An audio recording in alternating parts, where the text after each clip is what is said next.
sedang itu bak harapan si kecil yang rindu belayar dan perhatian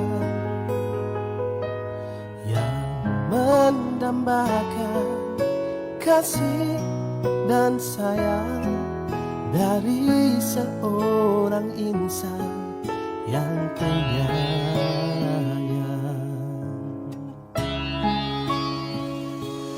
Tangisan itu dari sebatang taman yang sebelumnya menjadi bimbang, sandaran Rasul ketika menyampai khutbah, diganti mimbar baru karena keuzurannya.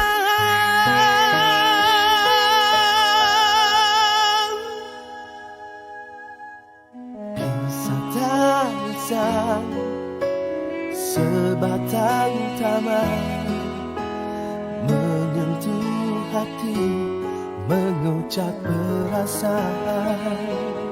Benarkah aku cinta? Benarkah aku rindu? Sedangkan tak pernah gugur air mataku mengenangkanmu.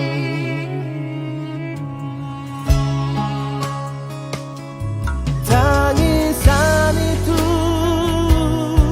dari sebatang taman yang sebelumnya menjadi bimbang, sandaran Rasul ketika menyampai khutbah, diganti mimbar baru karena keuzurannya.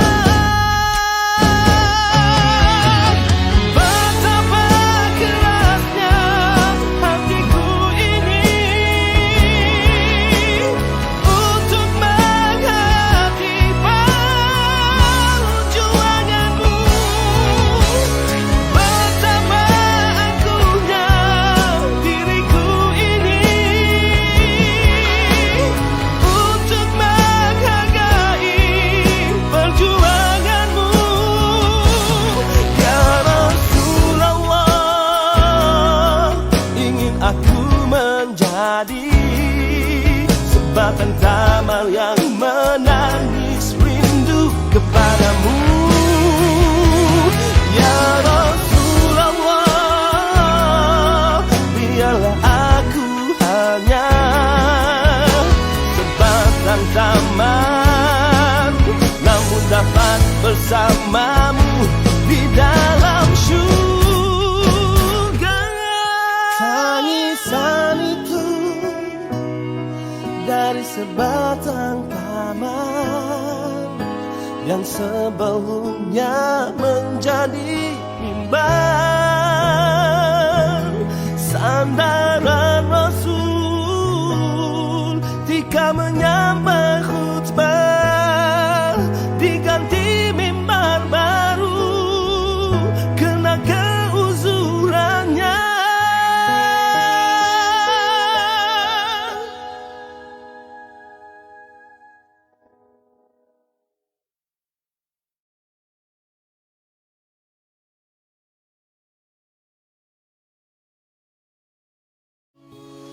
Tangisan itu dari sebatang taman yang sebelumnya menjadi mimbar.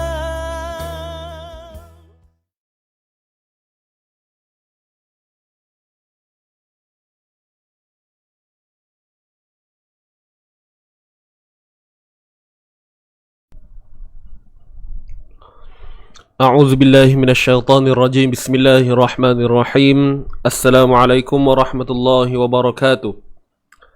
Alhamdulillahi rabbil alamin, wassalatu wassalamu ala asyrafil anbiya wal mursalin wa ala alihi wa sahbihi ajma'in, amma ba'd. Alhamdulillah. Apa khabar semua? Kaifa halukum al-yaum? Apa khabar semua pada pagi ini? Alhamdulillah, sama-sama kita memanjatkan kesyukuran kehadrat Allah Subhanahu Wa Taala kerana pagi ini kita dapat lagi bersama-sama merasai nikmat iman dan Islam itu sendiri khususnya, dan bersyukur juga kepada Allah kita masih lagi diberi nikmat kesihatan yang berterusan sehingga hari ini, dan itu adalah satu nikmat yang sangat besar yang tak mampu kita memikirkannya, kerana ianya satu nikmat yang sangat hebat yang Allah berikan kepada kita. Jadi nak tak nak kita kena bersyukur kepada Allah. Okey tuan-puan. So macam biasa pagi-pagi ni kita kena sentiasa tajdid niat kita, positifkan minda masing-masing. Buang segala perkara yang boleh membuatkan berlakunya masalah dari sudut penerimaan ilmu tu sendiri. Kalau kita rasa ada perasaan marah ke stres ke pagi-pagi ni, kita tolak tepi dulu, kita tinggalkan dulu, nanti ambil balik. Kan, tinggal dulu nanti ambil balik. Jadi sebab kita nak belajar, bila kita nak menerima sesuatu ilmu ni, kita kena dalam keadaan yang fikiran yang lapang. Fikiran yang lapang. Kalau ada masalah-masalah yang kecil, contohnya ialah marah kepada sesuatu perkara ke, stres ke, tuan-puan pun faham lah apa yang saya maksudkan ni kan. Dah biasa kot. Kita ni manusia bukannya sempurna, kadang-kadang ada je hairnya. Ya tak? Bila adanya hairnya, marah ke apa semua, tak puas hati dan sebagainya, dia mengganggu perasaan dan jiwa kita. Hatta kadang-kadang kalau rasa kita bertekak dengan sahabat-sahabat ke, contohlah kan, bergaduh dengan jiran ke, jadi perasaan tu dia tak seronok. Kita nak menghadapi seharian hidup kita tu rasa tak tenang kan. Tetapi kepada mereka yang dah biasa dengan benda-benda macam tu, hatinya dah orang kata apa, dah tak rasa apa dah, lantak lah sakit hati orang ke dan sebagainya. Jadi benda tu yang kita nak elakkan sebenarnya. Kita tak nak sampai menjurus kepada benda tu. So ianya mengganggu, sangat mengganggu dari sudut penerimaan ilmu lah khususnya. Sebab sekarang ni kita nak berada dalam satu sesi pengajian yang mana ianya adalah berunsur ilmu yang perlu kita sedut, yang perlu kita ambil dan kita nak aplikasikan dalam hidup kita. Jadi kita kena buang dulu benda-benda tu, tolak tepi dulu. So positifkan minda masing-masing, tajdid niat, perbaharui niat. InsyaAllah mudah-mudahan apa yang disampaikan, apa yang dikongsikan, kita akan terima dengan baik dan lancar. Dan itu semua adalah aturan daripada Allah Subhanahu Wa Taala lah. Kita cuba usaha sebaik mungkin, dan mudah-mudahan ada barakah keberkatan buat kita, dan kita akan mendapat rahmat dan kasih sayang Allah. Itu sahajalah. Okey, baik, jadi sahabat-sahabat yang baru masuk, insya-Allah jangan lupa bantu saya untuk sharekan dulu. Kita ajak lagi kawan-kawan kita yang ada kat luar sana tu, yang tengah terkontang-kanting tak tahu nak buat apa pagi ni. Kan? Buka ini tak kena, buka YouTube tak kena, buka itu tak kena, buka buku majalah Anjung Seri pun tak kena. Anjung Seri tahu tak? Yang perempuan-perempuan mak-mak ni tahulah. Famous ni majalah ni dulu. Anjung Seri. Nak buat dekorasi rumah so kena beli buku Anjung Seri dulu. Tak pernah tinggal. Setiap bulan beli. Tapi sekarang tak tahu ada lagi tak. Kalau ada yang follow tu kira mantap lah. Itu kira macam legend habis lah tu. Ya. So semua tak kena kan. Kita ajak mereka untuk bersama-sama kita pagi ini, untuk kita menghidupkan harian kita dengan kalam Allah, mukjizat yang terlalu mulia ini, iaitu Al-Quranul Karim. Okay, so bantu saya untuk share dulu. Yang belum share tolong tekan butang share, ada belah kiri tu. Boleh ke? Tengok ada yang kata minat. Saya tahu. Mesti ada yang lain pun sama ni rasanya ni. Anjung Seri, legend tu majalah tu. Mak-mak lah. Ni mak-mak punya tahulah. Okay, so untuk hari ni tuan-tuan dan puan, insyaAllah kita akan sambung lagi untuk bacaan Suratul Baqarah. Kita akan masuk 2 ayat, iaitu ayat 168 dan 169. 168, 169. Boleh nak?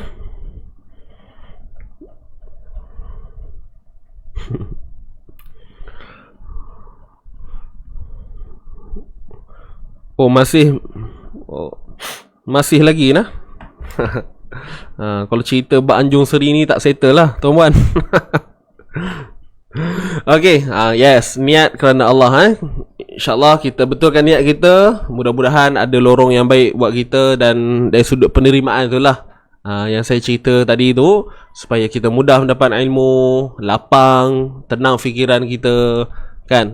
Sebab nak mengaji ni dia tak boleh stres tuan-puan kan. Kalau otak kita serabut mikir macam-macam benda, itu yang rasa susah tu kan. Susah nak masuk. Sebab apa?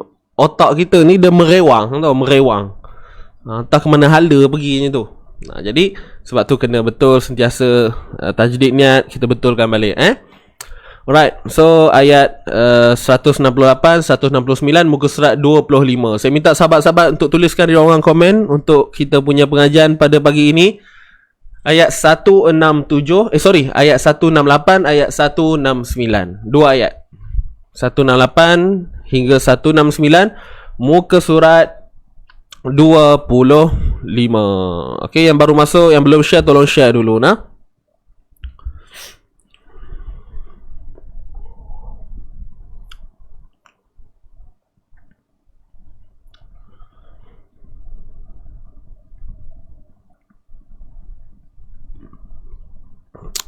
Waalaikumsalam. Alright. Yang baru masuk, yang baru join bersama saya pagi ni, waalaikumsalam. Jadi insyaAllah tuan-puan, jom tanpa buang masa kita buka dulu pertemuan kita pada pagi ini untuk mendapatkan barakah keberkatan daripada Allah Subhanahu Wa Taala dengan bacaan Ummul Furqan, Al-Fatihah. A'udzu billahi minasy syaithanir rajim. Bismillahirrahmanirrahim. Alhamdulillahi rabbil alamin. Ar-Rahmanir Rahim. Maliki yaumiddin. إياك نعبد وإياك نستعين اهدنا الصراط المستقيم صراط الذين أنعمت عليهم غير المغضوب عليهم ولا الضالين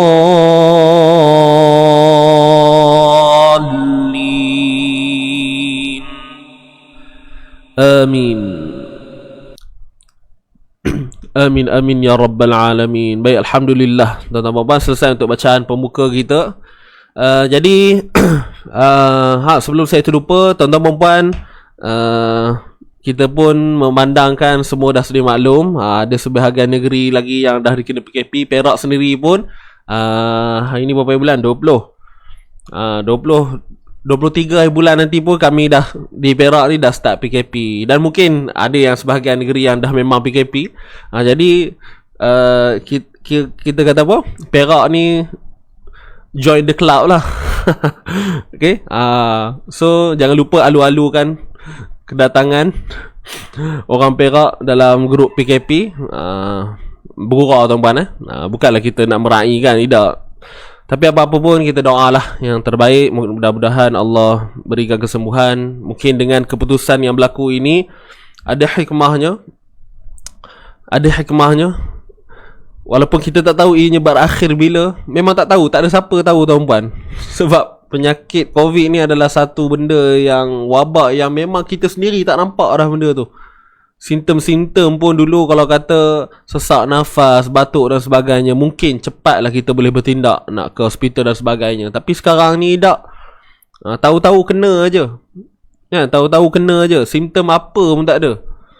Jadi benda tu lah yang membimbangkan kita semua. Jadi saya nak ajak sahabat-sahabat semua. Okay, saya nak ajak sahabat-sahabat semua untuk kita doakan kesejahteraan umat Islam ni sendiri, kesejahteraan di Malaysia ini khususnya. Moga Allah tolak balak yang diberikan kepada kita. Dan dari satu sudut lain, dari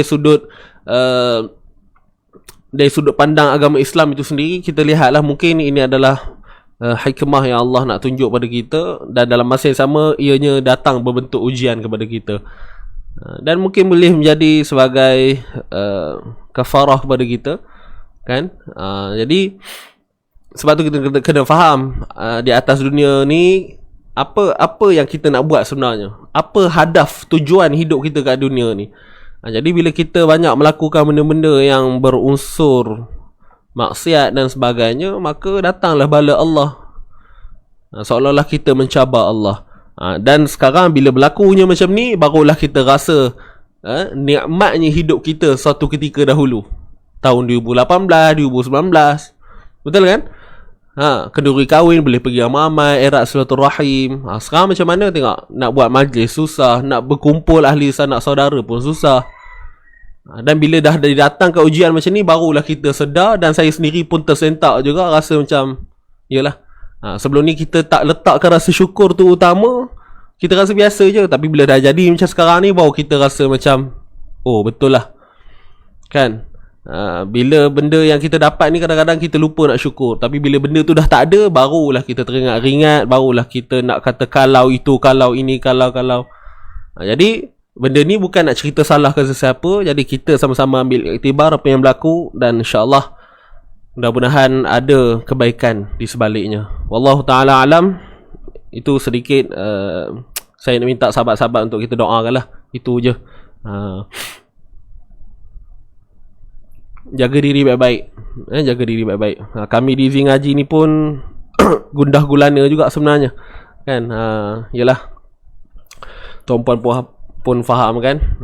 So siapa yang terlibat dalam gerak kerja ni, syarikat dan sebagainya, dia agak terganggu dan sebagainya. So insyaAllah hanya dengan senjata doa tu saja yang kita harapkan. Okay, wallahualam. Jom kita teruskan untuk bacaan kita hari ni tuan-puan. Ayat 168, 169. Okay, ramai yang dah masuk ni insyaAllah. So boleh kita kita mulakan ya. Okay, adakah anda semua sudah bersedia? Jom saya nak tengok, tuliskan di ruang komen. Saya nak tengok berapa ramai yang bersedia pagi ni untuk kita mulakan bacaan kita.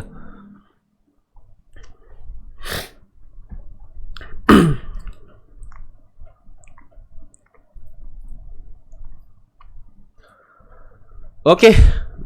Jadi jom kita baca dulu tuan-tuan dan puan, kita baca sama-sama dan insya-Allah selepas itu kita akan teruskan agenda kita lah. Kita akan bedah untuk satu persatu perkataan. Kita akan lihat dari sudut kaedah dan hukum-hukum hakam yang perlu kita kenal pasti dan kita perlu peliharanya. Jom kita mulakan. Sedia semua? 1, 2, mula. A'udzu billahi minasy syaithanir rajim. Bismillahirrahmanirrahim. Ya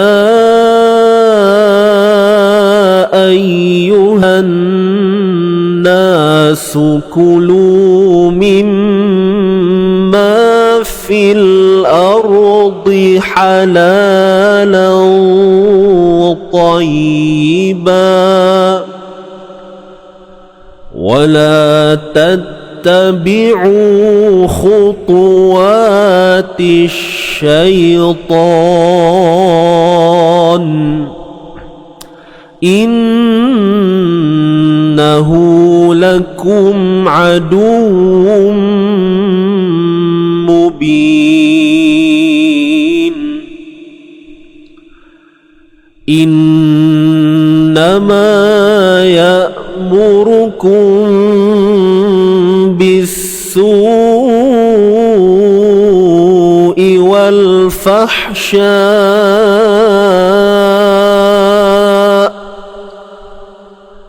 وأن تقولوا على الله ما لا تعلمون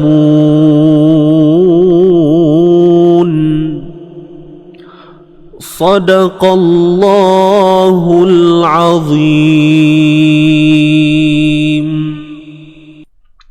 صدق الله العظيم. Baik, alhamdulillah. Baik tuan-puan, selesai untuk bacaan kita yang pertama. So bacaan yang kita baca tadi adalah secara tahqiq. Secara tahqiq, kita baca pelan-pelan, kita menyelesaikan setiap satu persatu huruf itu. Sebab tu bunyinya agak lewat kan, satu persatu. Dan itu adalah kaedah yang terbaik lah dalam kita sebagai penuntut ilmu ataupun dalam fasa belajar ni. Bacaan tahqiq adalah bacaan yang paling terbaik lah. Ada pun bacaan-bacaan lain boleh je nak baca laju sebenarnya, tapi sebab kita nak beri peluang dan ruang, mungkin dalam masa kita baca dengan perlahan tadi tu ada part yang kita tersilap, so kita sempat nak betulkan. Itu adalah antara tujuan kenapa dibahagikan pecahan-pecahan bacaan ni, nada ataupun tempo bacaan ni. Boleh tuan-tuan so namanya bacaan tahqiq. Wallahualam. So jom kita teruskan tuan-tuan puan-puan. Saya harap semua dalam keadaan bersedia. Kita teruskan untuk bedah membedah. A'udzu billahi minasyaitonir rajim. Bismillahirrahmanirrahim. Ya ayyuhan nasu kulu. Ya, panjang 4 ataupun 5 harakat. Kita nampak ni, ombak rindu bertemu dengan hamzah tuan-tuan puan-puan. Okey, saya awal-awal ni terus nak tanya. Ingat lagi tak ini apa hukumnya tuan-puan? Apakah hukum bagi bacaan ini? Ya, kita dah tahu panjangnya 4 ataupun 5 harakat, tapi apakah hukumnya di sini? Okey, apakah hukum di sini? Cuba tuliskan di ruangan komen. Kita nak tengok adakah sahabat-sahabat masih ingat lagi ataupun tidak.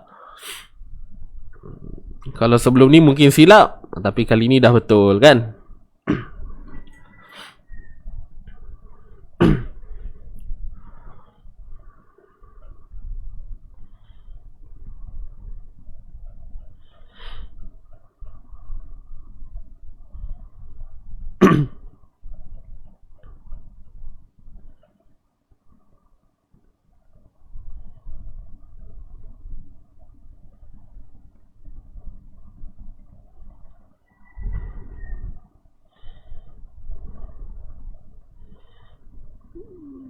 Okey, silakan jawab dulu.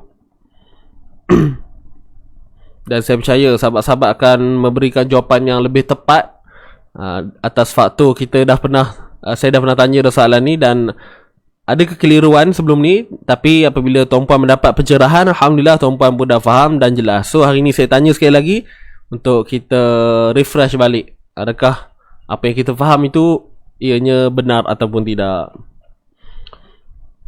Mat jaiz munfasil. Alright, so nampaknya semua memberikan jawapan yang terbaik. Baik.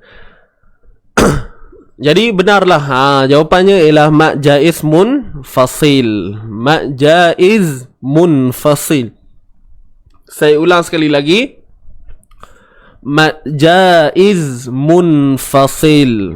Ya, mat jaiz munfasil. Bukan mat wajib, walaupun kita tengok ianya macam duduk dalam satu perkataan, tapi sebenarnya tidak. Ya, di sini adalah satu keadaan yang terpisah sebenarnya, cuma ianya disambungkan. Ya ni adalah unsur panggilan. Dia unsur panggilan. Ya, wahai. Ataupun dalam bahasa Arabnya disebut sebagai nida, panggilan. Ya ayyuhalladzi. Jadi ianya berlaku, dan kita tengok kat sini mat jaiz ni, saya share sikit lah. Okay, dia dah memang mat wajib. Mat wajib. Dia memang mat jaiz munfasil. Cuma kalau kita tengok, dia ada tambahan sikit. Mat jaiz munfasil hukmi. Hukmi ini membawa maksud secara hukum. Dari sudut hukum, ianya memang mat jaiz. Dia terpisah. Tetapi dari segi lafaz bacaan, ianya sama seperti mat wajib. Sama seperti mat wajib. Makna kata kita tak boleh berhenti di situ. Kita tak boleh berhenti pada ya. Boleh faham tak? Sebab apa? Pada mat jaiz sepatutnya kita boleh berhenti dengan kadar 2 harakat. Kan, siapa yang dah pernah belajar tentang mat jaiz, so dia tahulah. Yang tak pernah belajar tak apa, pelan-pelan ikut dulu, dengar dulu. Kan, nanti ada rezeki bolehlah join kita ke apa, untuk kita faham lebih dalam kan. So mat jaiz ni sepatutnya kita boleh berhenti 2 harakat. Tapi di sini kita tak boleh berhenti. Sebab tu namanya mat jaiz munfasil hukmi. Hukmi ni nak merujuk kepada ianya berlaku atas dasar hukum. Tapi dari segi lafaz bacaan, ianya perlu disambungkan sama seperti hukum mat wajib muttasil. Itulah. Itu yang disebut hukmi tu. Tapi kalau tak sebut pun tak apa tuan-puan, itu hanya istilah saja. Dia tak ada penekanan apa pun ya. Jangan bimbang. Jelas kot? Boleh nak? Mat jaiz munfasil, itulah jawapan dia. Dan hukmi itu sebagai tambahan untuk menampakkan dari sudut hujah yang lebih mendalam lagi lah. Kan? Yang penting kita tahu kadarnya ialah 4 ataupun 5 harakat. Ya ayyuhan, panjang 4 atau 5 harakat. Kemudian ayyu, ya bersabdu. Ayyu. Kemudian hanna, huruf ha ni terus masuk pada nun yang bersabdu. Ini adalah idgham syamsi ataupun alif lam syamsiah. Alif lam syamsiah. Ya ayyuhan hannasu kulu mim. Na di sini mat asli, ni alif mat. Okey, kemudian huruf sin baris depan, su muncung bibir sebab baris depan, ku muncung bibir, lu muncung bibir. Sukulu, nampak? Statik je kita punya bibir. Sukulu mim.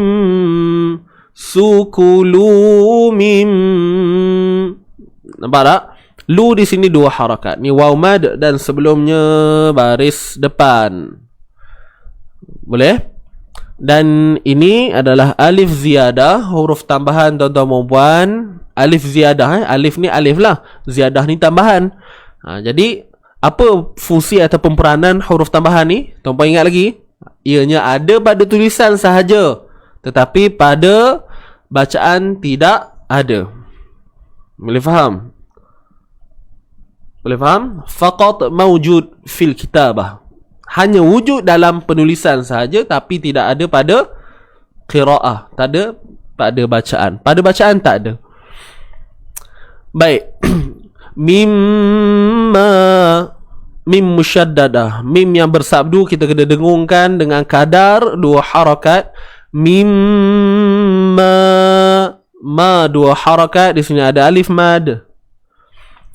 Dan fi 2 harakat. Asalnya, dengar baik-baik, asalnya 2 harakat fi, tapi disebabkan dia bertemu dengan huruf qamariyah ataupun hukum izhar qamari, ataupun tuan-puan lebih makruf dengan alif lam qamariyah kan. So mimma fil, terus masuk fil. Siapa yang ada pernah dengar penjelasan saya sebelum ni berkenaan dengan kenapa ya mat ini tidak disebut, tuan-puan boleh scroll balik, ada satu video ringkas saya menceritakan tentang kenapa huruf ya ini tidak disebut lagi. Kerana adanya iltiqa sakinain, pertemuan 2 sukun di sini, ya dengan lam ni lah. Jadi ya ni dihilangkan bunyinya, maka tinggal fa sahaja, terus masuk pada lam yang mati di sini. Mimma fil ardi, fil ardi, fil ardi, gitu. Huruf ra huruf ra yang mati. Macam mana kita nak tentukan sama ada dia tebal ataupun nipis? Lihat huruf sebelum dia. Tengok huruf sebelum dia tu baris apa. Sekarang kita tengok ada hamzah yang berbaris atas, maka ra ini automatik kena baca dengan tebal. Ar, ya ayyuhan nasu kulu mimma fil ardi. Ar tebal, huruf ra yang mati sebelumnya baris atas. Baik, huruf dad tebal selamanya. Di, fil ardi, di, da, di. Cuma kita kena tahulah huruf-huruf tebal ni apabila dia baris bawah masih lagi tebal. Masih lagi tebal. Cuma ianya tidaklah setebal seperti baris atas dan hadapan. Dia masih tebal, jangan kita kata dia nipis pula. Tidak. Dad ni dia masih tebal. Cuma bila dia baris bawah, dia punya martabat tebal tu kurang berbanding dad yang berbaris atas ataupun depan. Ba, du, nampak bunyi tebal dia. Tapi bila di baris bawah masih lagi tebal, cuma agak berkurang. Boleh faham ni? Halalau ta'i. Okey, ha pedas. Ha pedas ni tengah kerongkong kita sempit kan? La di sini 2 harakat. La 2 harakat. Ni alif mad sebelumnya baris atas. Fil ardi halalan tayyiba. Baik. La 2 harakat selesai. Tanwin bertemu ta. Ikhfa. Tanwin bertemu ta.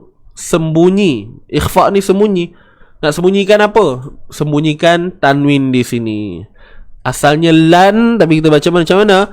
Lau ta, lau ta, gitu. Halalau ta. Baik, jadi ikhfa hakiki ni tuan-puan, dia kena dengung dengan kadar 2 harakat. Baik, itu mungkin kita maklum lah. Cuma kalau kita tengok kat sini, tanwin ni bertemu dengan huruf yang tebal, huruf ta, iaitu huruf yang tebal selamanya. Maka dengung yang kita nak hasilkan tu kena tebal. Okey, dengung yang kita nak hasilkan tu kena tebal juga. Jangan nipiskan. Halalan tu nipis. Halalau. Beza kita angkat bunyi dia. Saya ulang sekali lagi, dengarkan baik-baik. Kalau nipis macam mana? Ni contoh kesalahan lah. Halalan nipis. Bila kita buat nipis ni, susah kita nak sebut ta nanti. Halalan ta. Macam mana kita nak angkat balik bunyi pergi kepada suara ta tu?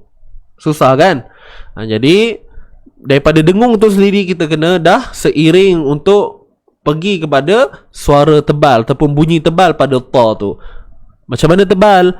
Halalau. Dalam kita mendengungkan tu, kita punya lidah ni dah, orang kata, dalam keadaan siap sedia untuk menyebut huruf ta. Halalau tayyibah. Halalau lau ta. Gitu. Benda ni kena selalu praktis lah tuan-puan, kan? Tapi saya harap tuan-puan faham lah apa yang saya maksudkan ni. Point dia kalau ikhfa tanwin ataupun nun yang bertemu dengan huruf ikhfa yang tebal, maka dengungnya turut tebal. Itu je. Kalau nipis macam tu lah. Boleh nak? Halalau tayyibah. Kita berhenti kat situ. Halalau tayyibah. Kalau kita sambung, dia akan bunyi tayyibah wala tattabi'u. Halalau tayyibah. Berhenti macam tu. Halalau tayyibah wala. Kalau sambung jadi idgham bi gunnah. Okey, tanwin bertemu waw, masukkan serta dengung. Bau wala gitu. Kalau sambung lah. Okey, kalau sambung. Tayyibah, ba di sini dah akan berlaku mad iwad 2 harakat. Mad iwad 2 harakat. Apa itu iwad? Ganti. Asalnya ban, kita tukar kan, ganti jadi ba 2 harakat. Tayyibah. Habis. Boleh nak? Kemudian wala tattabi'u. Huruf wa baris atas, wa huruf lam. Ni alif mat sebelum baris atas. Wala tattabi'u khutuwa. Wala tattabi'u. Tatta. Huruf ta baris atas temu dengan ta yang bersabdu. Bunyinya macam mana? Biasa je tuan-puan. Tatta. Tatta. Cuma tak perlulah kita keluarkan sifat hams yang berlebihan. Tatta. Wala tattabi'u. Kan? Itu nampak benar unsur orang putihnya tu. Wala tattabi'u. Kan? Tak mau tatta. Tatta. Macam biasa je. Sifat hams tu ada. Cuma ianya akan lebih jelas kedengaran ketika waqaf, ketika ianya mati. At. Baru jelas. Ta. Dia bukan ta. Kita sebut ta tu ada hams tu kat situ dah. Cuma dia sangat halus. Memang takkan dengar lah. Tapi dia sifat asli yang ada di situ. Boleh? Wala tattabi'u khutuwati syaitan. Baik. Huruf baris bawah B. Mad asli ni waw mad sebelumnya baris depan. Tu macam mana? Ingat tak? Sempitkan tengah kerongkong. Ingat huruf ain mesti sempitkan tengah kerongkong. Ingat tu. Sempitkan. Wala tattabi'u khutuwa. Alif ziyadah macam biasa, hanya ada dalam penulisan tapi pada bacaan tak ada. Baik, huruf kha baris depan khu tebal dan perlu dimuncungkan bibir. Sebab apa? Sebab dia baris hadapan. Huruf ta pun begitu juga. Tu huruf yang tebal. Khutu. Jangan khutu. Kutu. Jadi kutu pula tak? Khutu. Kha baris depan khu. Ta baris depan tu. Khutuwa.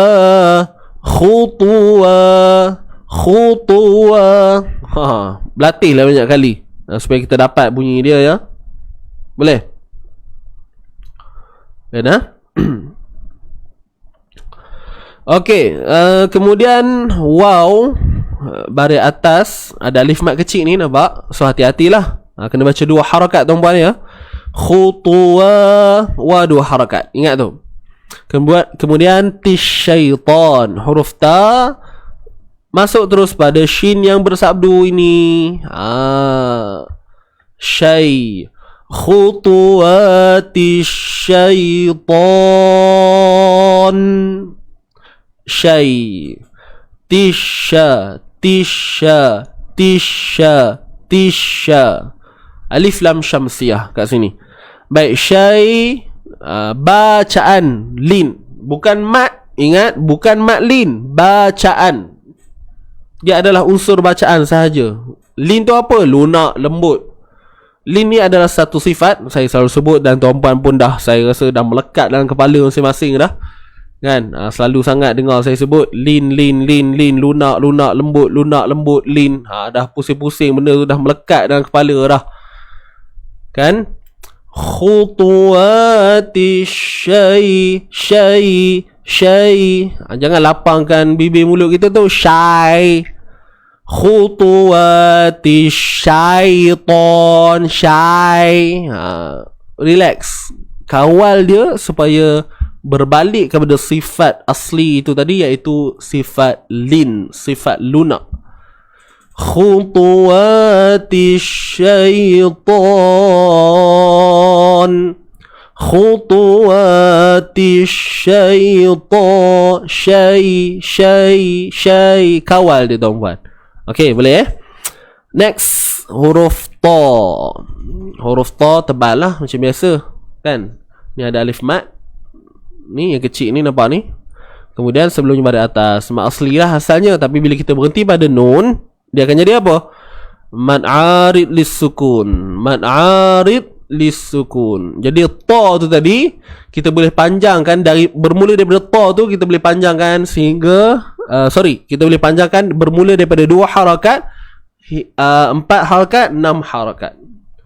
2 boleh, 4 boleh, 6 boleh. Jelas ke? Wala tabi'u khutuwati syaitan. Begitu. Okey. Allah luas benar. Kan? Luas benar tak? Tapi mesti ada orang buat macam tu. Ada. Jangan luas-luaskan mulut ya. Tahu luas? Luas. Kita sambung sikit lagi. Kita baca sama-sama.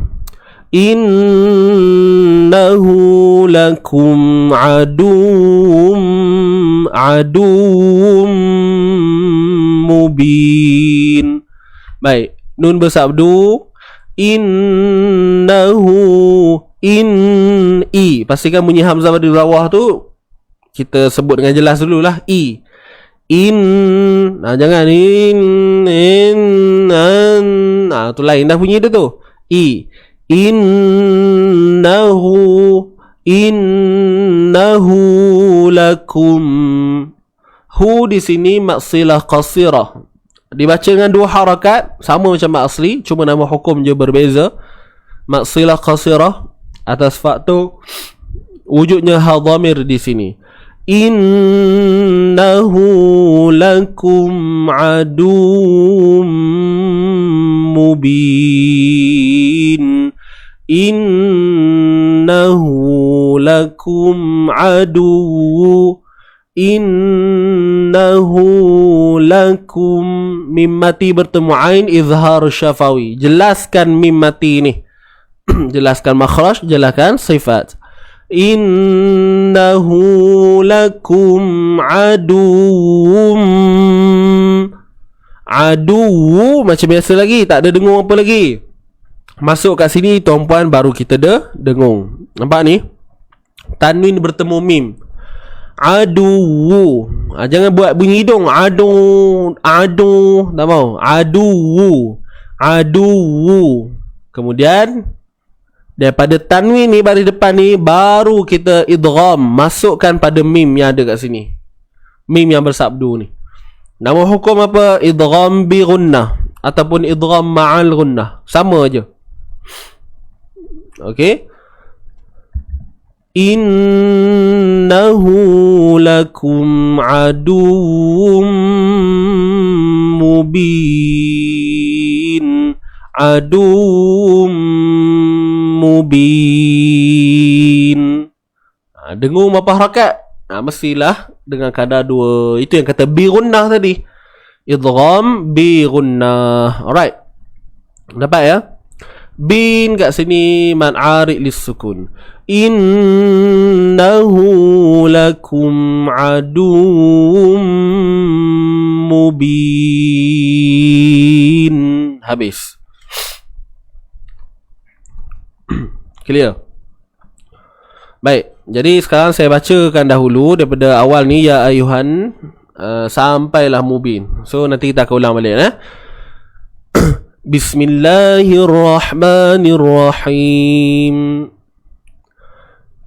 Ya ayyuhan nasu kulu mimma fil ardi halalan tayyiban wa la tattabi'u khutuwati syaitan innahu lakum aduwwum mubin.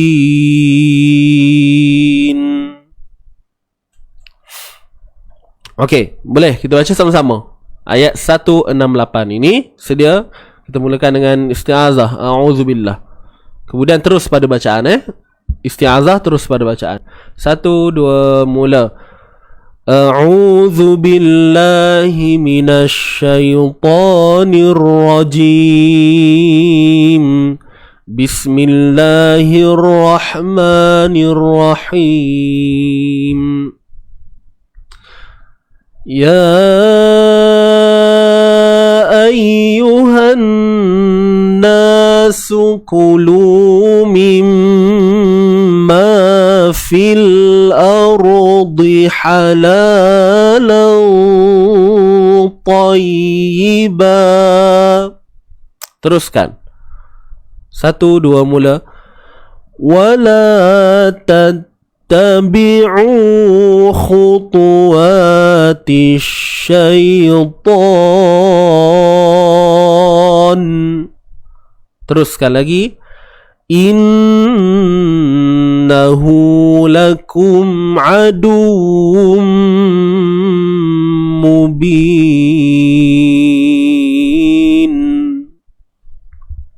Selesai ayat 168.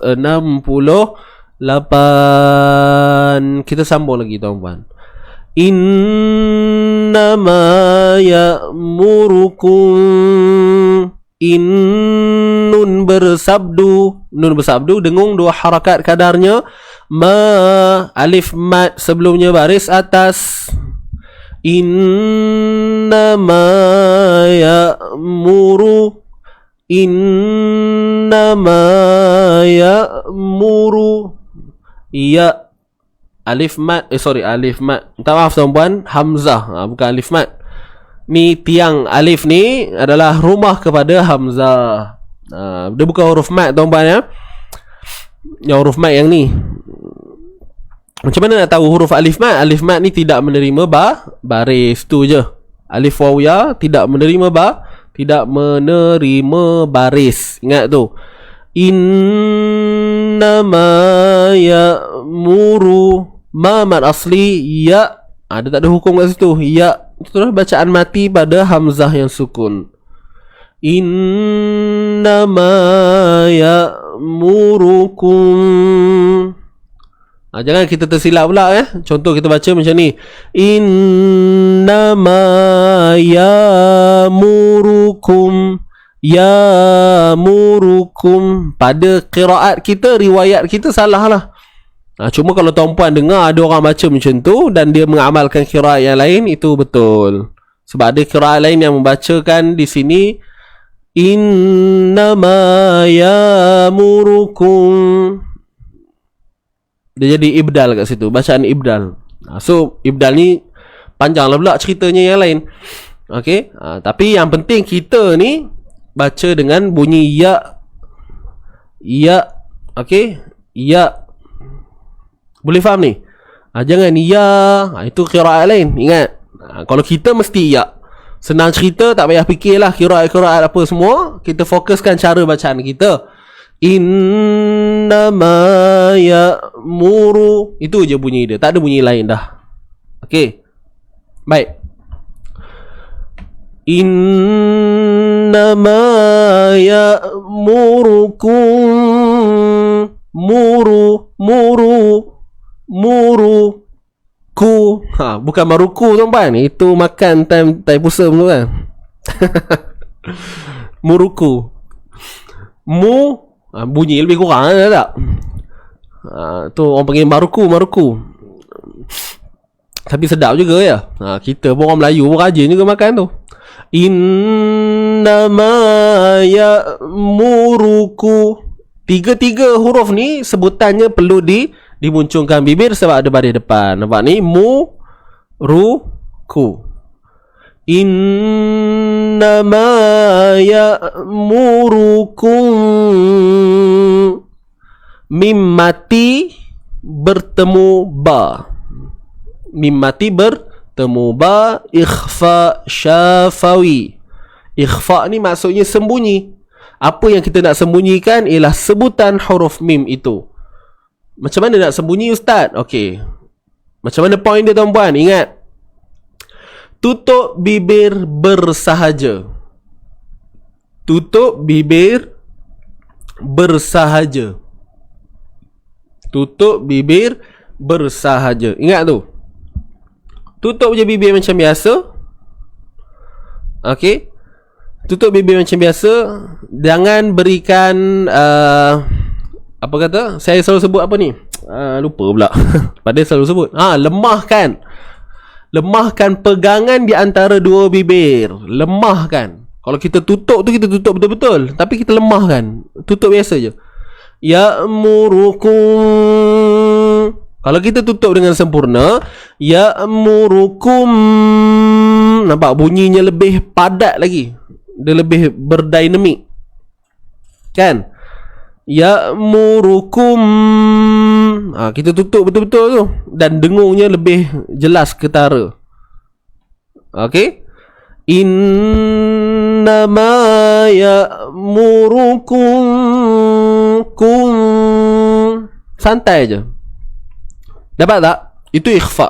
So ikhfa syafawi dengan ikhfa hakiki dari sudut membunyikan tu berbeza tuan-puan. Jangan samakan. Walaupun nama hukumnya sama ya tak? Ikhfa hakiki, ikhfa syafawi. Dan yang paling penting jangan kita bunyikan beginilah. Contoh, innama ya'murukum. Udah. Murukum bi. Macam mana nak sebut bi tu nanti? Kalau dah jauh sangat bunyi dia. Murukum. Boleh? Innama ya'murukum bis-su'i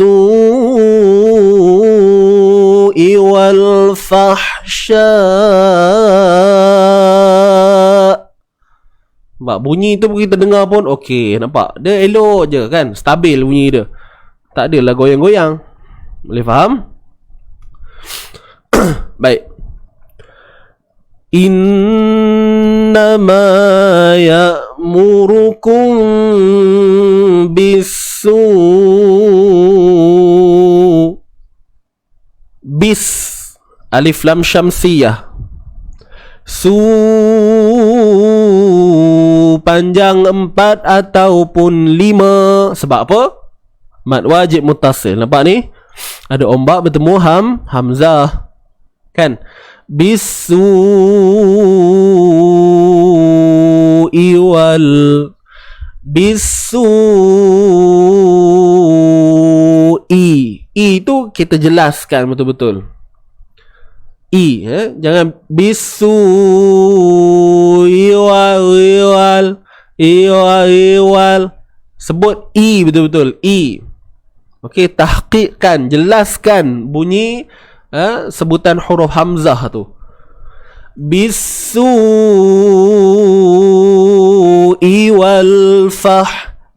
wal bau naik. Wal fahsya. Dapat ke? I pastikan bunyi ni di pangkal kerongkong kita. I. Boleh. Kemudian wal fahsya. Waw baris atas terus masuk pada lam yang bertanda sukun ni, izhar qamari ataupun alif lam qamariyah. Bisu wal gitu je. Fahsya, huruf fa baris atas, fa matikan ha. Ha pedas tuan-tuan. Macam mana nak pedaskannya? Ada orang kata kena makan cili. Katanya cubalah. Kalau kata menjadi mujarab, try lah kan, makan cili pedas sikit. Lepas tu praktikkan ha. Entah ya entah tidak jadinya tu. Cubalah ya. So macam mana kalau dari sudut kaedahnya yang mudah kita faham, yang selalu saya sebut, macam mana sempitkan di bahagian tengah kerongkong kita. Fa, ha, fah. Sebut dulu, bariskan dulu. Fa, ha, fa, ha, fa, ha. Dapatkan kedua-dua bunyi dengan baik dulu, kemudian baru matikan. Fah, fa, ha, fah, fa, ha, fah, fa, ha, fah, fa, ha, fah. Kan itu ada antara kaedah untuk kita training lah, nak berlatih. Fa, ha, fah, fa, ha, fah, fa, ha, fah, fi, hi, fih, fu, hu, fuh. Gitu. Okey. Dah tak lalu nak makan cili, usahlah makan.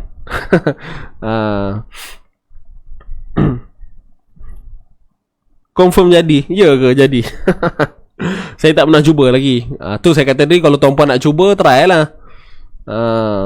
Cuba try test. Cuba try test. Dah lah cuba tu, try pula ya. Test pula lagi. Bisu'i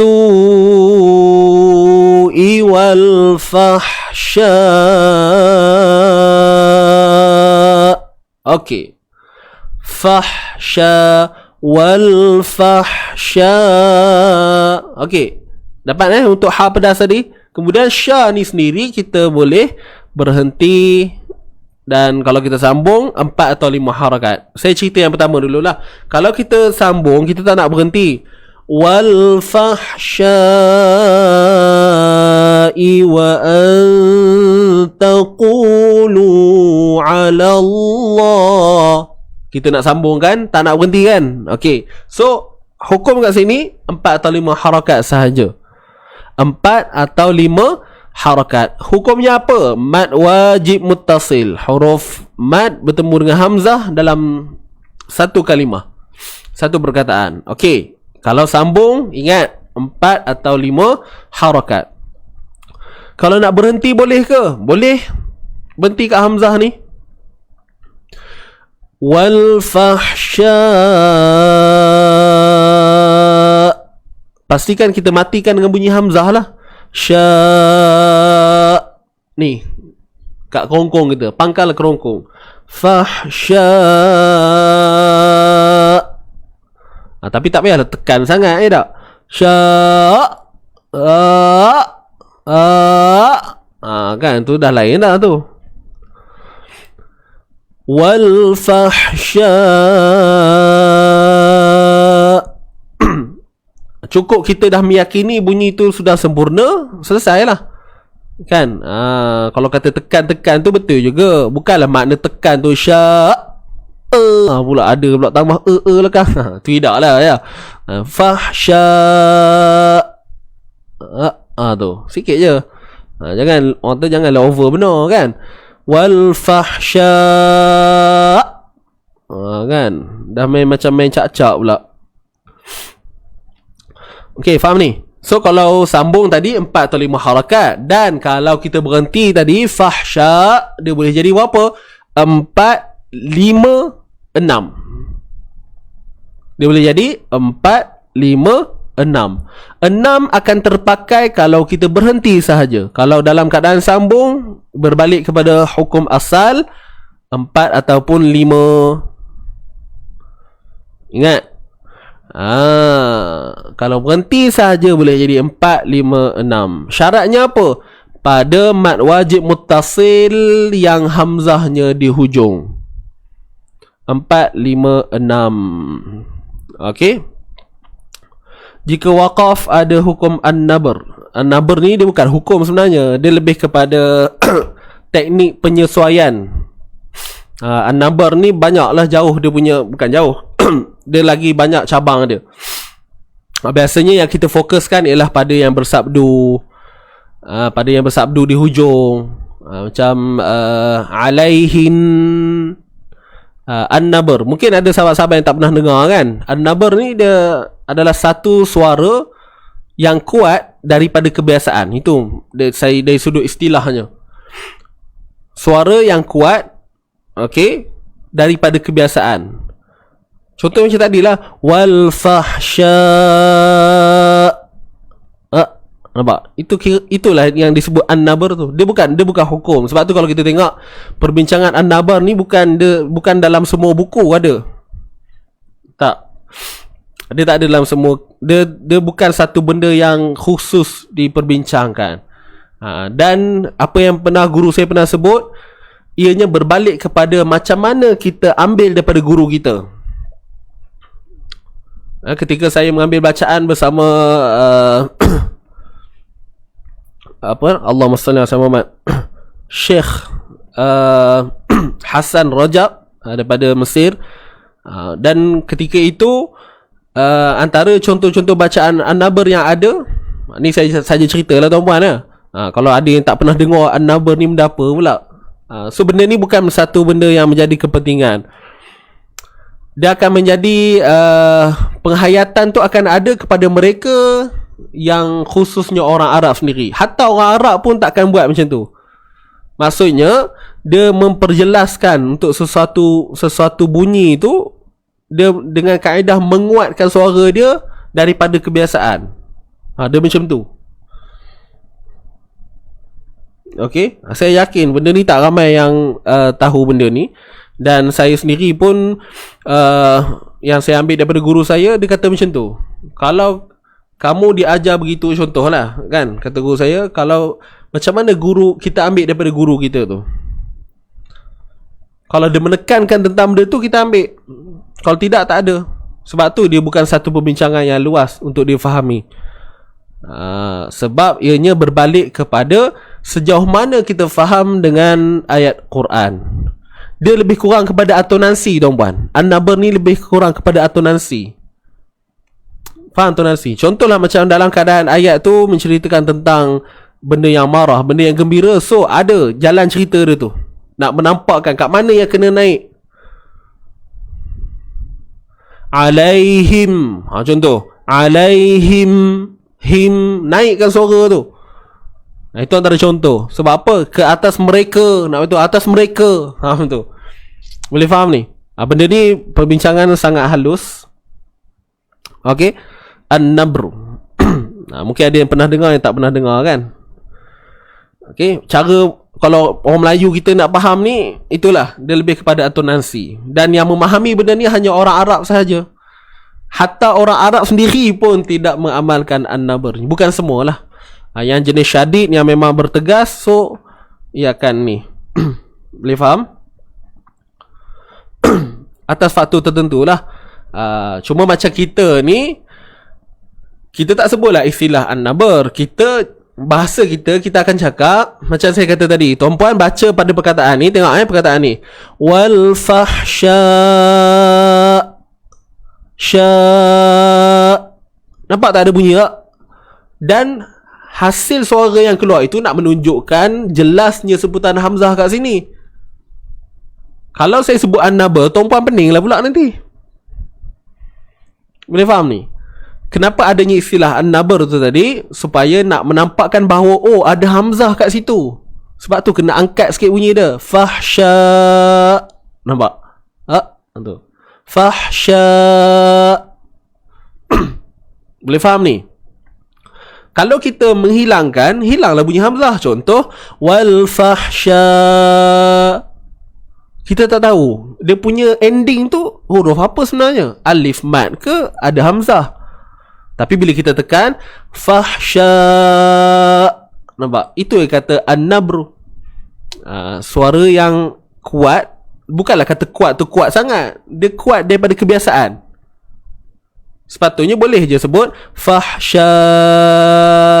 Kalau baris bawah kan, fahsyai, fahsya. Jadi kurang dengar fahsya. Tapi kalau kita angkat sikit fahsya, so kita nampak oh ada hamzah rupanya. Boleh faham ni? Clear ke? Baik, clear lah. So benda ni tak perlu diperbincangkan secara halus. Tuan-puan jangan rasa mak apa benda pula ni, tak pernah dengar pun. Relax, tak ada apa. Cuma mudahnya kita faham an-nabru ni adalah dia lebih kepada intonasi.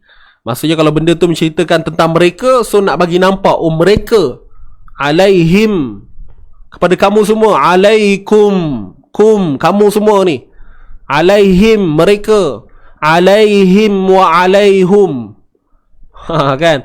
Alaihim wa alaikum, kepada mereka dan kamu semua. Contoh, nak menampakkan penegasan kepada siapa? Ni mereka ni. Macam tu lah ibaratnya.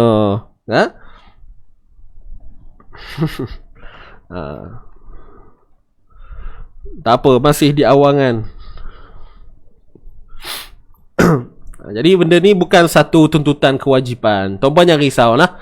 Ustaz, saya tak boleh haram hukum tak buat an-nabr. Tak ada nas ataupun dalil. Kalau andai benarlah an-nabru itu menjadi satu kepentingan, apa yang kita akan lihat ialah dalam ianya akan berlegar di dalam kitab-kitab tajwid sepastinya. Sebab tu bila kita sentuh bab ni, bukan dia banyak dalam kitab-kitab Arab, tuan-puan. Kitab-kitab Arab. Okey, kalau dalam kitab Dr. Aiman Soid kan, dah ada insya-Allah, dan sebab kitab tu pun ada terjemahan dia. Jadi kat situ ada cerita seberingkas berkaitan dengan an-nabru ni. Dah ada istilah Indonesia dah, saya lupa lah. Apa benda tah sebutan dia tu, pelik juga nak nyebut tu. Dia punya Melayu dia tu, bukan Melayu, bahasa Indo lah. Saya dapat daripada ada ustaz daripada Indonesia tu. Saya pun lupa dah apa nak nyebutnya. Siapa yang ingat boleh beritahu lah. Tapi an-nabru lah namanya. Boleh lah. Baik, sekarang ni okay, Puan Norijah tanya. Okay, stop habis cerita pasal an-nabr. An-nabr bisu'i wal fahsya. Baik, macam mana boleh jadi 6 pula kat sini?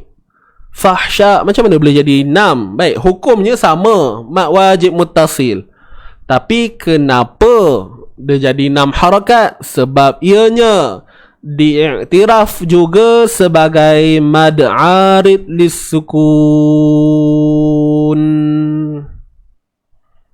Mad arid lis-sukun. Boleh faham ni?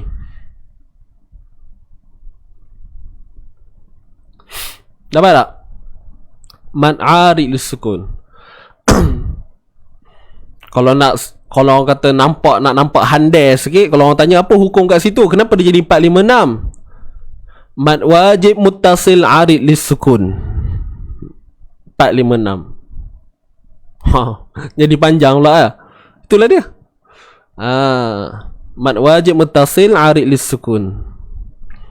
Boleh faham? Tapi ia berlaku ketika hamzah, ketika mawaqaf, kita berhenti, ketika kita berhenti pada hamzah yang ada pada hukum mat wajib.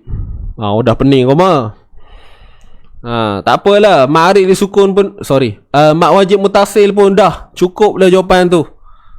Nak lagi senang, berbalik kepada asas. Mat wajib mutasil 4 atau 5 sudah. Nak baca 6 tak payah. Ini untuk mereka yang rasa macam ragu-ragu tadi kan, rasa lupa tak lupa, ingat tak ingat tu. Ingat dia sebagai mat wajib mutasil 4-5 sambung 45, berhenti pun 45, selesai. Okey? Usah penin-penin.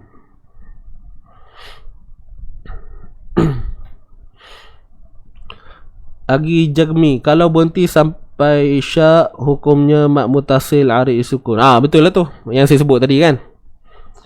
Untuk menegaskan satu, betul.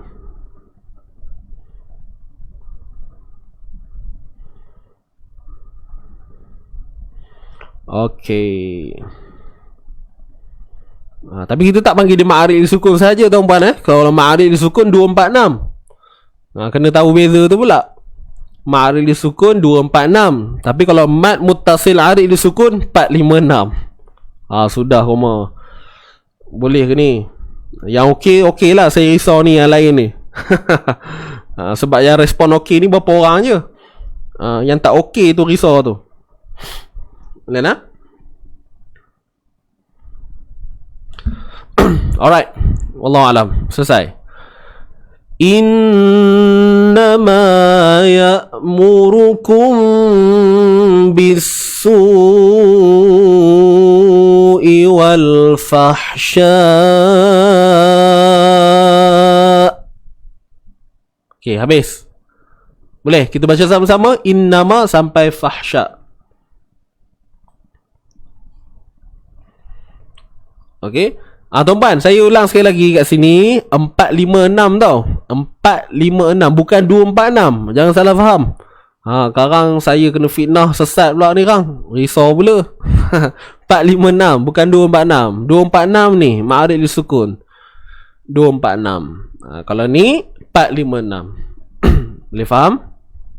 Penin sikit ustaz. Tak apa. Kalau penin tu kena ikut kita. Siapa yang penin ikut kita 3.0.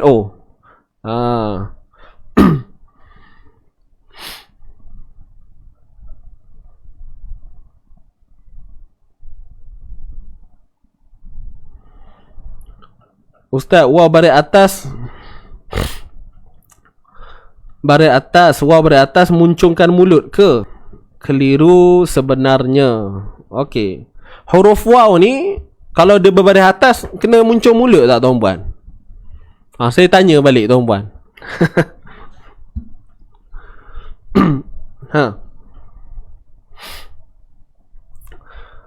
Nak muncung wa.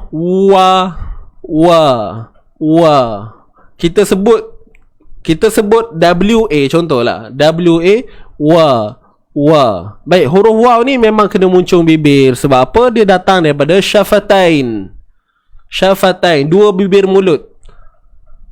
Bila kita mula nak sebut tu au. Okey, contohlah.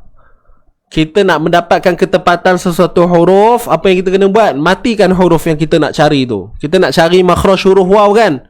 Matikan dia. Kita letak hamzah di depan baris atas, matikan waw. Au.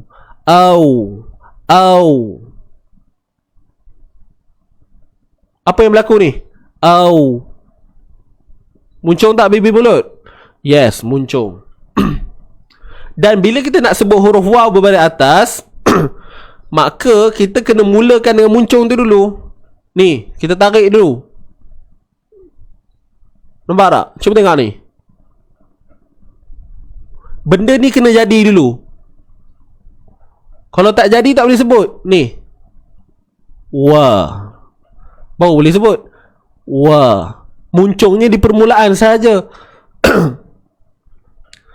Tapi bila kita dah meletakkan vokal belakang tu, tu, wa, mulut kita dah terbuka. Fathah baris atas terbuka. Wa. Bukannya sepanjang tu muncung.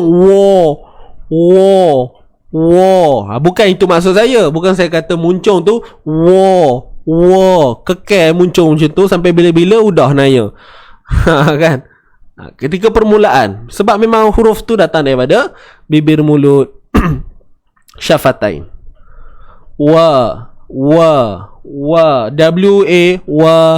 Wa ghairil maghdubi alaihim wa Tapi janganlah dibuat-buat. Kan tarik bukan main lagi. Kan nampak benar buat-buatnya. Kan peringkat asas yang mereka dalam level 1, level 1 ya. Yang baru nak belajar, tak apalah kan, berlatihlah dulu muncungkan bibir. Tak apa, tak ada masalah. Nak ajar budak-budak kan. Cuma nanti kena betulkan balik lah. Ikut cara yang mudah.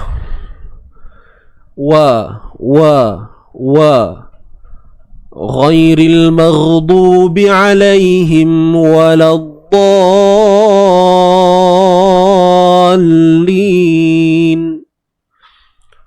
Itu aja.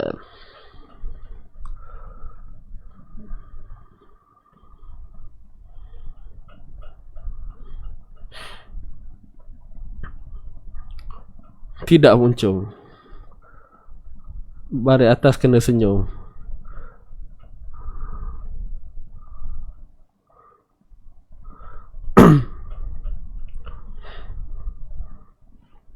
Huruf waw kena muncul tak? Kena muncul sebab huruf waw daripada ni syafatain. Syafatain ni maksudnya dua bibir. Ni, dua bibir. Tapi kena faham lah, muncung tu macam mana? Bukannya muncung ketika kita membariskannya, tapi dalam permulaan kita nak mulakan sebutan wa. Kalau kita tahan bibir mulut kita, jadi tak? Tak boleh. Cuba tuan-puan sebut tanpa muncung. Tanpa muncung. Jadi tak? Cuba buat sekarang. Sebut waw, baris atas, jangan muncung, tahan bibir tu. Jadi ke tak? Cuba try dulu. Kemudian tulis kat komen, jadi ke tak? Kalau jadi tu tolong rakam, nanti post kat saya nak tengok macam mana rupanya. Takkan jadi tuan-tuan. Takkan jadi. Okay. Sebab waw tu sendiri memang daripada syafatain. Syafatain tu apa? Ni makhraj daripada dua bibir mulut kita. Ni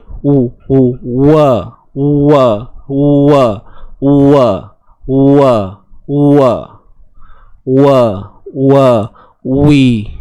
Kalau baris depan kan. So daripada awal sampai penyudah sebutan kita tu, sampai perakhiran sebutan kita tu kena muncul. Nampak? Sebab huruf waw tu sendiri dah memang daripada bibir mulut dan muncung. Ada pula baris depan, so dia akan statik, kekal.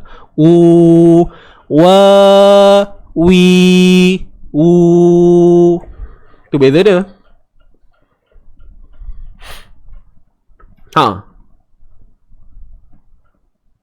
So mana yang tadi yang kata tak muncung tadi tu?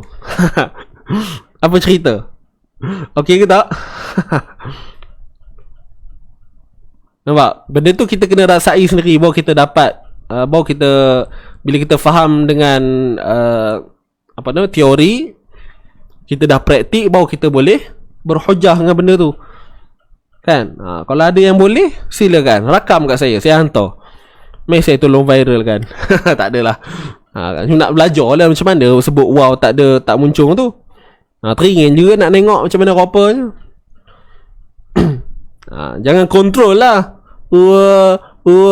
Kemut-kemut pula bibirnya tu. Tak mau lah. Boleh? Mesti punya. Confirm. Secara tabi'i. Apa tabi'i? Secara tabiatnya memang kita sebut akan jadi macam tu. Confirm. Okay, boleh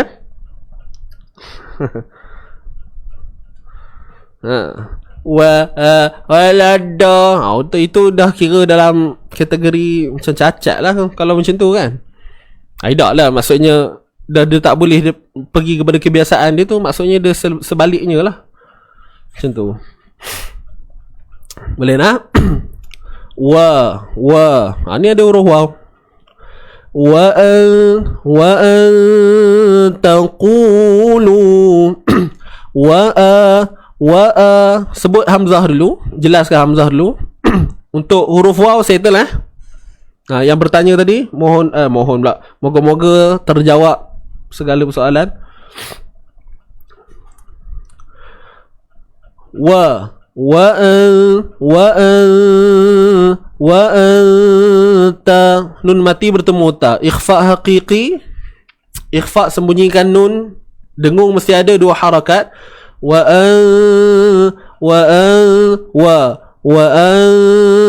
taqulu wa anta.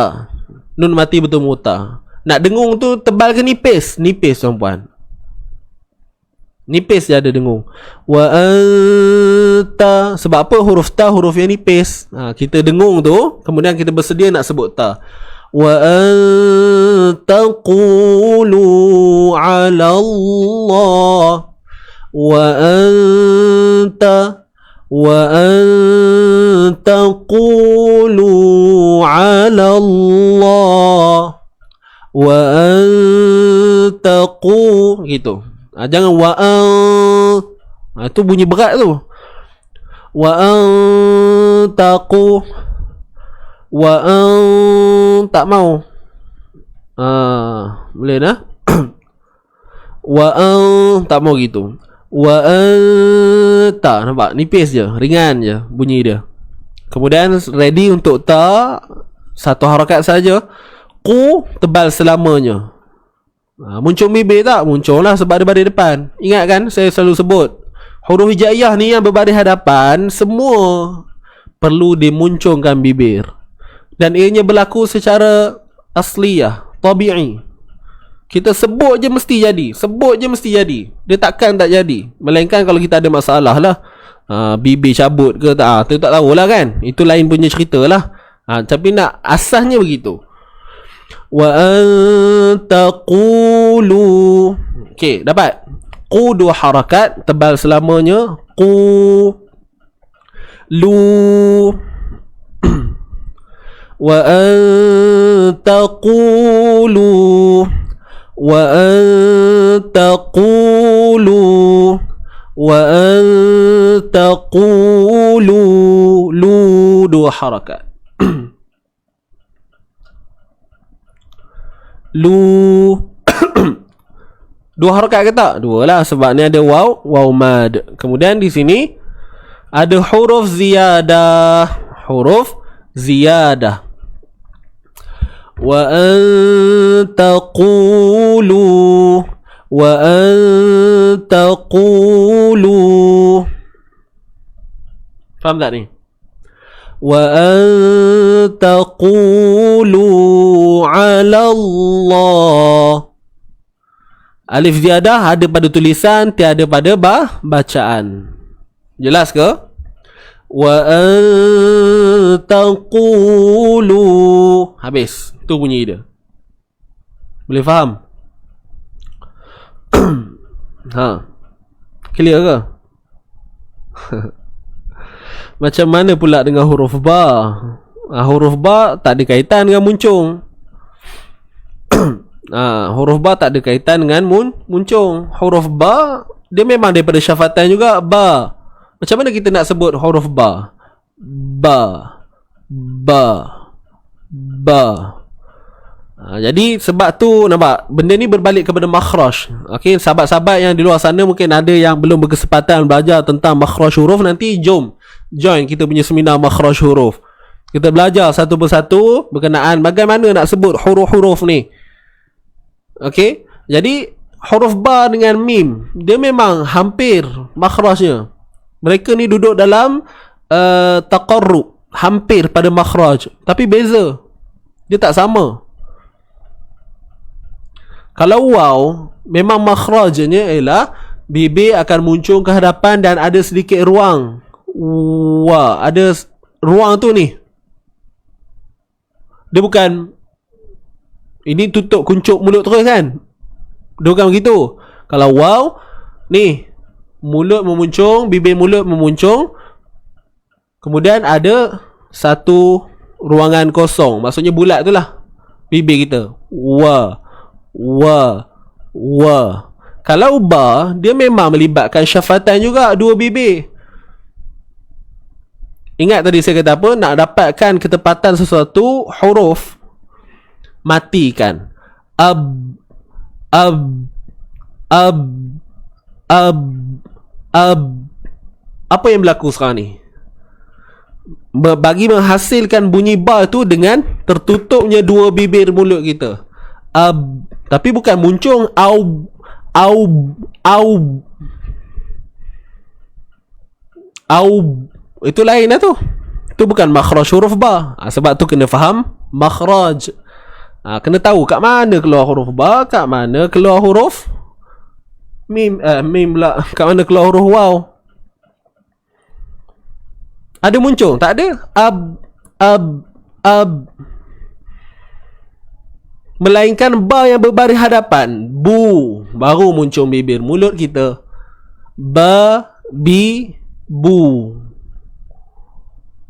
Yang muncul hanya huruf berbaris hadapan. Melainkan huruf-huruf yang memang kena muncul. Contohnya waw. Tu saja. Mim pun tidak. Mim sama macam ba. Ab, ab.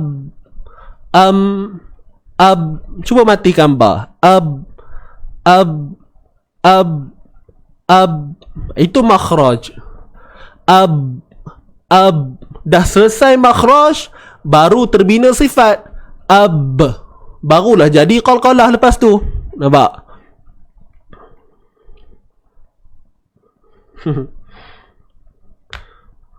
Faham ke ni? Jadi sebenarnya bila kita faham dengan baik, maka tak ada isu dah lepas tu. Bila kita tahu, okay, huruf daripada bibir mulut ni ada 4 tuan-puan. Fa, waw, mim, ba. Fa, waw, mim, ba. 4 huruf saja daripada bibir mulut. Huruf fa, waw, tadi waw kita dah selesai. Mim, huruf ba. Fa pun sama, af, af. Tapi bila kita kata huruf fa makhraj bibir mulut ni, syafatain ni, bukan bermakna dia kena muncung. Nampak? So adalah syarah dia lagi dalam tu. Ada lagi penjelasan, huraian dia. Bukan sekadar kita tahu, oh, kalau huruf yang datang daripada bibir mulut ni mesti kena muncung. Bukan. Bukan begitu tuan-puan. Kalau kita faham macam tu, maknanya terhadlah pemahaman kita, maka akan terhasillah, terzahirnya bunyi yang rosak pada bacaan kita. Kalau kita faham macam tu lah. Tapi kalau kita faham dia punya perhalusan, perincian bagi setiap part tu, waw macam mana, ba macam mana, fa macam mana, mim macam mana, maka apa yang terzahir pada bacaan nanti satu bacaan yang baik. Itu sahaja. Nampak? Tak apa, nanti ada kesempatan, jom sama-sama kita memberiahkan kita punya seminar makhraj huruf. Habis makhraj huruf, kita go untuk sifat huruf. Dan tu kita dah ada kefahaman, insyaAllah kita akan lebih jelas lah. Okay, wallahu ta'ala a'lam. Boleh?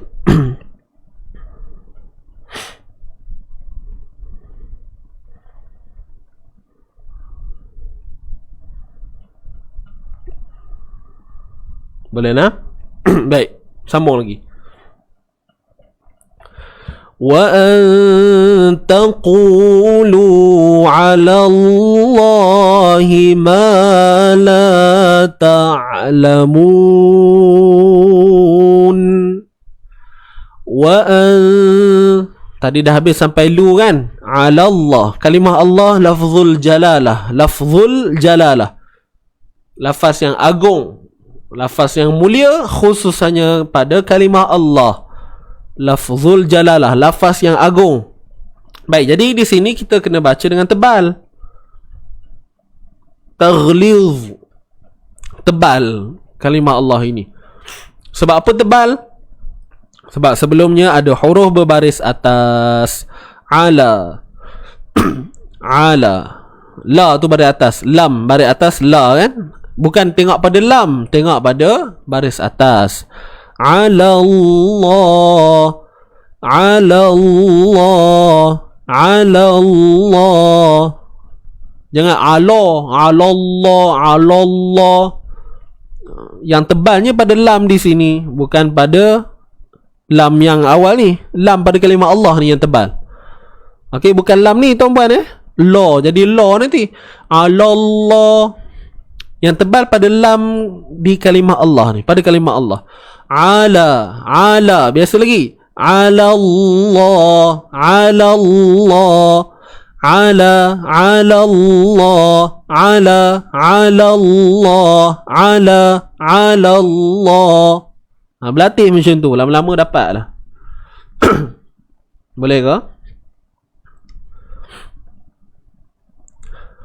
Wa an taqulu ala Allahi ma la ta'lamun.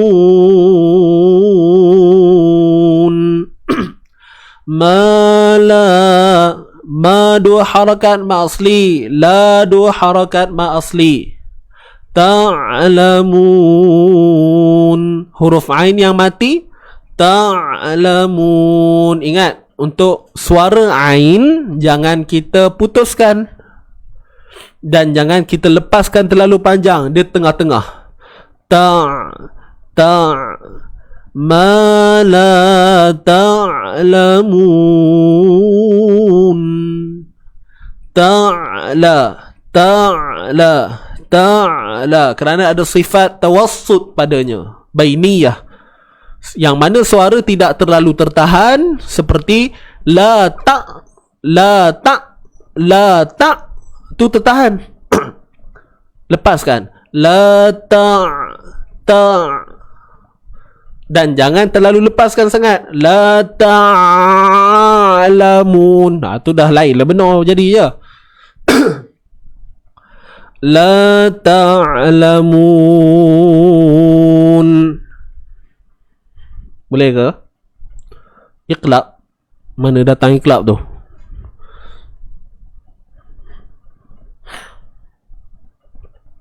Okey, clear ke ni?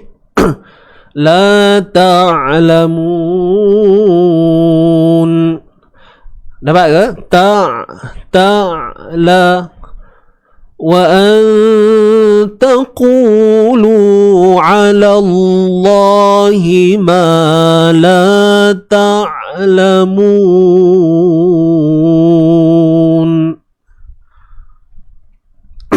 'Ala Allahi ma la ta'lamun.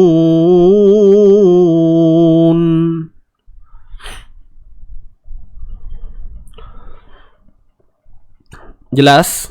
Jadi ta'lamun di sini mad arid lis sukun, 2 boleh, 4 boleh, 6 pun boleh. Terpulang.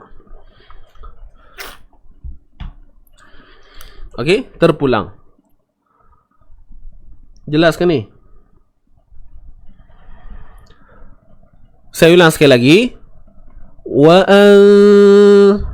dengung nipis. Wa taqulu 'ala Allahi ma la ta'lamun. Habis. Selesai ayat 169.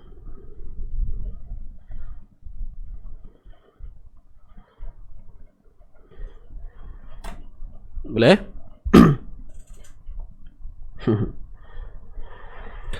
Jadi jom kita baca dulu sama-sama. Innama ya'murukum. Saya baca dulu, lagi tulang balik Baik, bismillahirrahmanirrahim. Innama ya'murukum bis-su'i wal fahsya. Habis. Berhenti situ. Wa an taqulu 'ala Allahi ma la ta'lamun. Okay, kita baca sama-sama. Ready semua? Innama. 1, 2, mula. Innama ya'murukum bis-su'i wal fahsya. Okay, habis, berhenti kat situ. Sambung. 1, 2, mula. Wa an taqulu 'ala Allahi ma ta'lamun.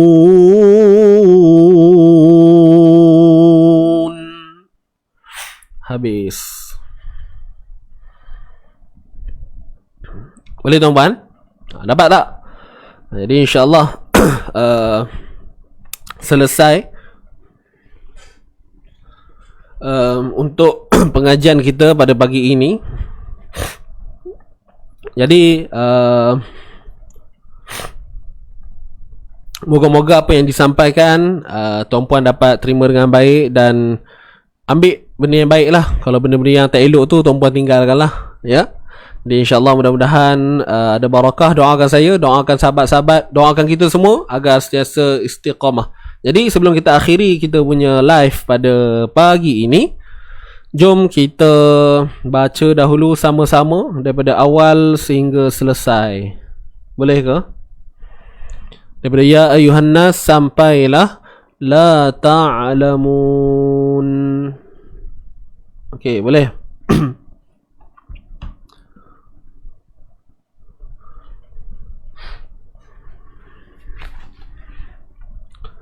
Sedia semua?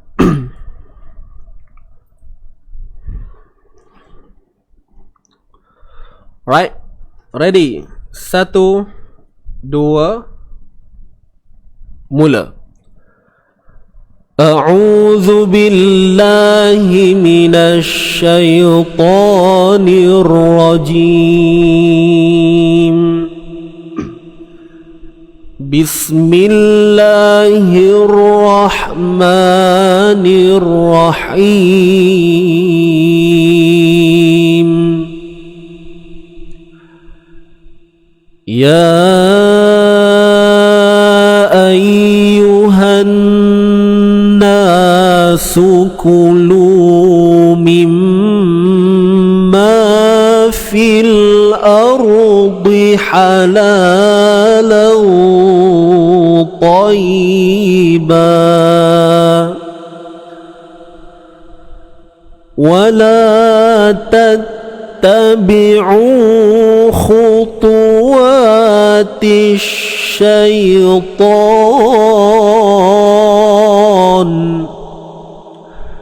إنه لكم عدو مبين إنما يأمركم بالسوء والفحشاء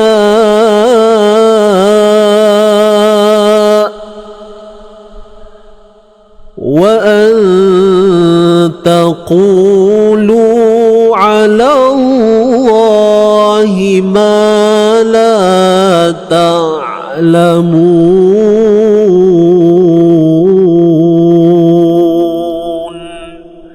صدق الله العظيم صدق الله العظيم. Okey, baik. Sekali lagi kita baca. Kali ni kita baca tempo laju sikit tuan-puan, boleh? Kita baca tempo laju sikit. Tadi kita baca perlahan kan? Kita baca laju macam biasalah. Baik, sedia. 1, 2, mula. A'udzu billahi minasy syaithanir rajim. Bismillahirrahmanirrahim. Ya أيها الناس كلوا مما في الأرض حلالا طيبا ولا تتبعوا خطوات الشيطان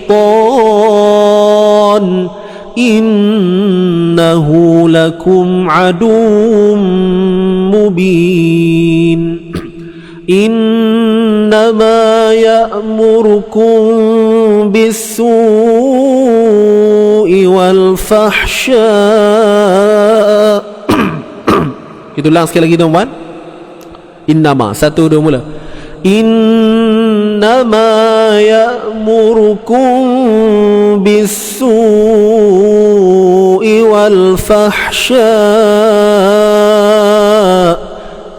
وأن تقولوا على الله ما لا تعلمون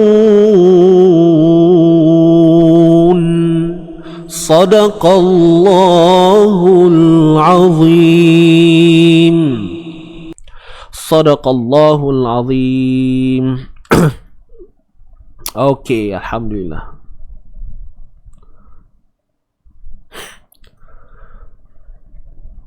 Alhamdulillah tuan-tuan, syukur kita dapat sama-sama pada pagi ini untuk selesaikan bacaan daripada awal sehingga habis, ya. Dan terima kasih sekali lagi kepada sahabat-sahabat semua yang setia, sahabat-sahabat pecinta Al-Quran yang setia bersama Izzy Ngaji, bersama saya sendiri untuk setiap pagi. Jadi tanpa tuan-puan tak adalah saya, kan? Bayangkan saya buat live tak ada orang tengok.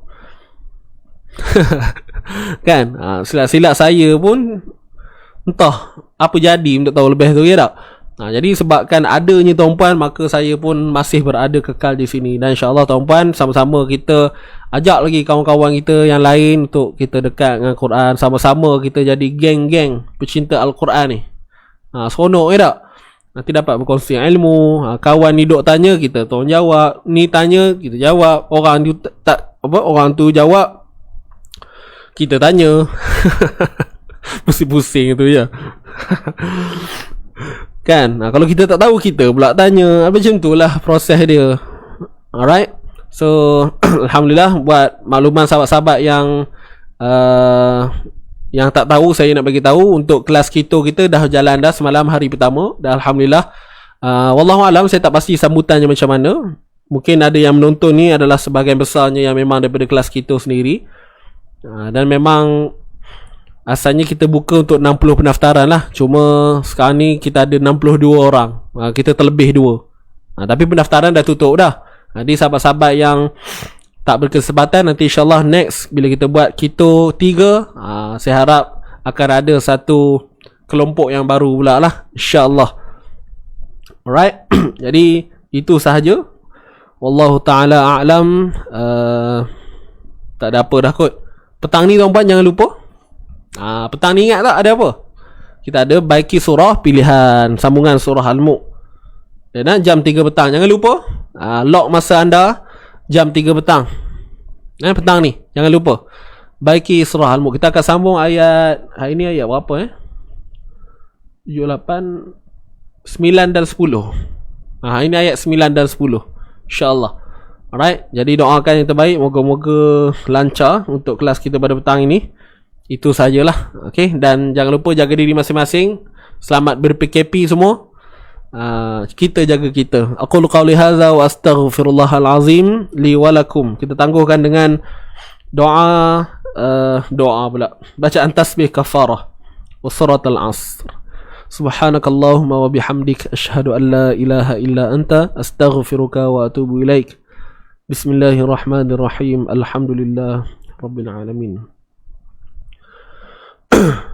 Wal 'asri innal insana lafi khusr illa alladhina amanu wa 'amilus solihati wa tawassaw bis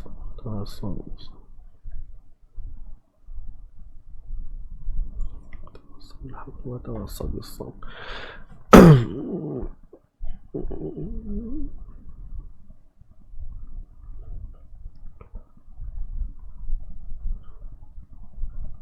Okay. Saya duk tengok phone ni, tak ada apa-apa kan. Tak ada apa-apa yang saya terlepas pandang ke apa.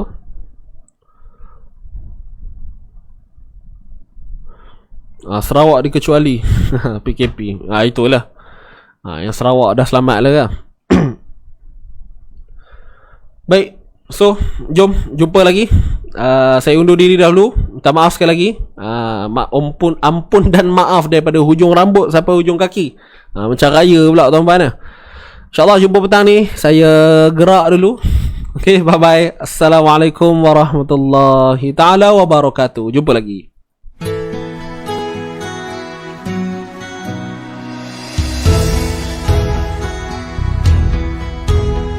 Wawasan diri penuhi dada dengan ilmu. Wawasan agama, bekalan masa depan dan akhirat. Kuat usaha jujur dan amanah, sentiasa mengharap keredaan Allah. Kuat usaha jujur dan amanah, sentiasa mengharap keredaan Allah. Umat Islam harus cemerlang hari ini, mesti lebih baik dari semalam. Jangan buang masa, siapa kata kita tidak boleh. Kita ada Allah Maha Kuasa, kita punya kuasa tenaga. Doa sebagai senjata, umat Islam sentiasa boleh. Umat Islam sentiasa boleh. Umat Islam zaman lampau taat perintah Rasulullah, bersama berusaha, bersatu tuju wawasan dunia dan akhirat. Umat Islam harus cemerlang hari ini, mesti lebih baik dari semalam. Jangan buang masa, siapa kata kita tidak boleh. Kita ada Allah Maha Kuasa, kita punya kuasa tenaga. Doa sebagai senjata, umat Islam sentiasa boleh. Umat Islam sentiasa boleh. Akidah ibadah harus sempurna, ibadah tanpa akidah wawasan syaitan. Ulama warisan anbiya, pegangan mereka harus diikut. Ajaran sesat wajib hindari, pegangan mereka harus diikut. Ajaran sesat wajib hindari.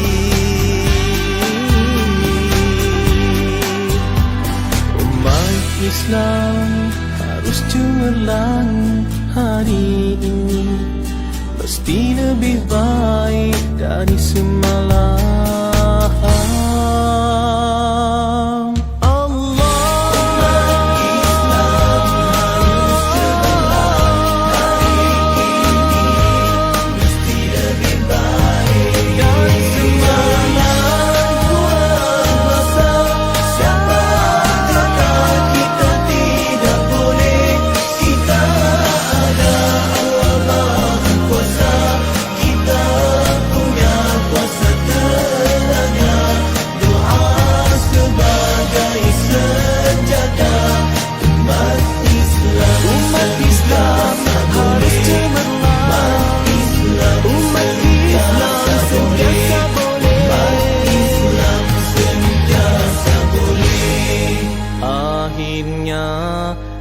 Islam cemerlang seluruh dunia.